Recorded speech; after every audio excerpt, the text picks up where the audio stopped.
Hey guys, this is Nick and Gianna. We're doing a presentation on art therapy.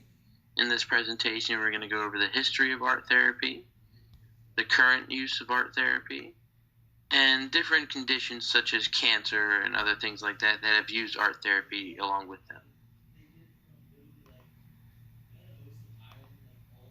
Art therapy has been defined as an integrative mental health and human services profession that enriches the lives of individuals, families, and communities through active art making, creative processes, applied psychological theory, and human experience within a psychotherapeutic relationship.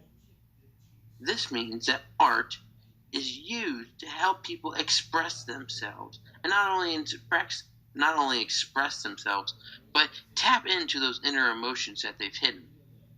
Art therapy allows individuals to use their creativity to improve cognitive functions, sensory motor functions, foster self esteem, create a self awareness, cultivate emotional resilience, promote insight, enhance social skills, reduce and resolve conflicts and distress, and advance societal and ecological change.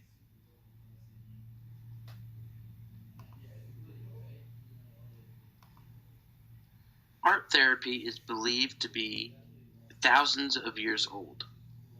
The oldest known records of art itself date back to cave paintings created over 40,000 years ago in Europe. These paintings were speculated to be used in religious practices. But from there, art became one of the most expressive, creative ways for humans to just express themselves and feel free.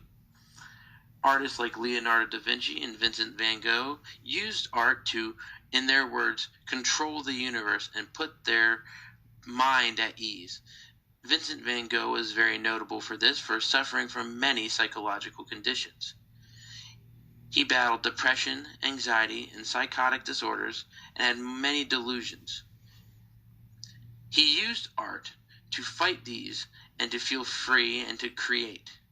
Eventually, he did end up losing his life to suicide, but his close friends did always note that he loved art and was at peace when he was painting.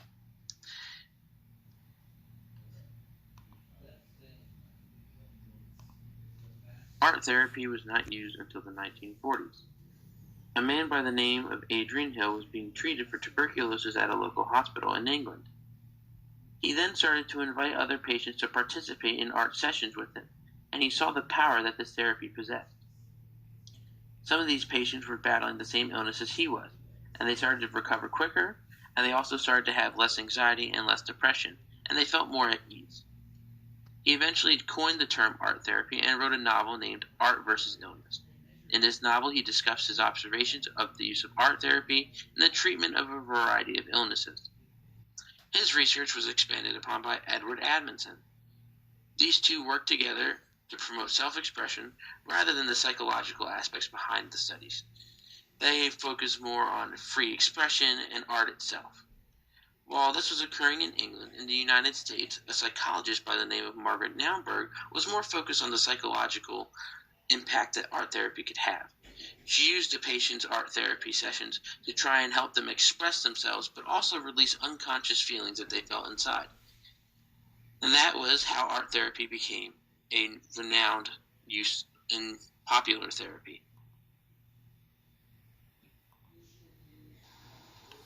Art therapy is now a well-established therapeutic field. There's now regulations and requirements for individuals to become licensed as art therapists. It does require a minimum of a master's degree. And art therapy is now used to treat a variety of patient concerns.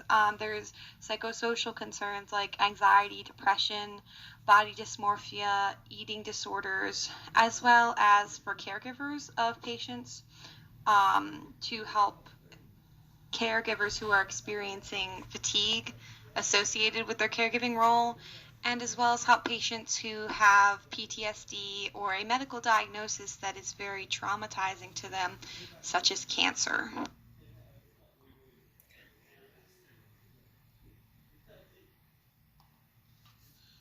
As you can see in these pictures, they have such meaning behind them, and they're really expressive. What the art therapist will do is try and help the patient explain why they painted or drew what they drew and try and find the deeper meaning behind it to really help the patients understand what is going on inside them. They're very beautiful paintings, as you can see, and there's many more. And if you would like to look up more, you can just Google art therapy online, and you can find many different options on Google Images.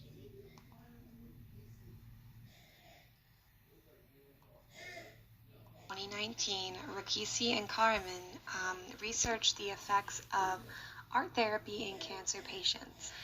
Their study had 20 participants, and these participants were assessed with the Hamilton Depression Scale. Afterwards, they attended a series of both group and private art therapy sessions that were geared towards helping them come to terms with their emotions and feelings regarding their cancer diagnosis. And then after these art therapy sessions, the participants were again assessed with the Hamilton Depression Scale, and they compared the first score with the second score.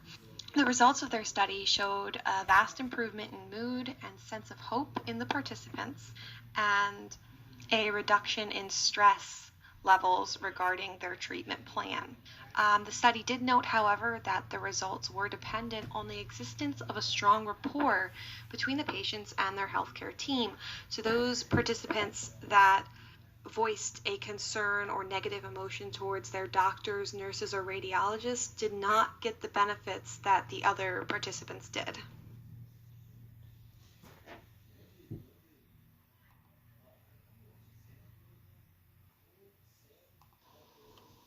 Another very interesting use of art therapy is in the care of patients suffering from PTSD. Now, art therapy is not very well studied in the care of patients with trauma-related issues, so this was one of the only articles that I could find on the topic. So in 2018, a study was done to measure the effects of art therapy on patients suffering from PTSD. The study used depression and PTSD scales to assess the patients before, during, and after treatment. And the treatment involved a visual trauma narrative where the patient led a narrative of their trauma, and then the art therapist and the patient together created the art to help express their feelings. And the results showed a major correlation between art therapy and reduction of PTSD symptoms in the patients who participated in the program.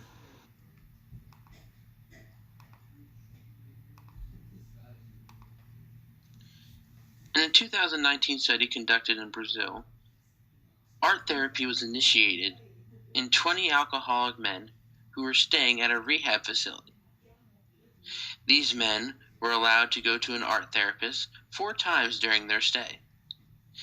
At the end, their alcohol consumption was measured. The results were amazing. Most of the individuals did not consume any more alcohol after participating in art therapy. They stated that they felt free from anxiety, free from depression, free from just feeling like they need to take another drink. They felt free from the alcohol from the first times in their lives. Many of these men stated that they did not want to drink ever again and actually continued to participate in art therapy. And these are our references, and just thank you guys for looking at our presentation, and I hope you guys are having a safe and good day.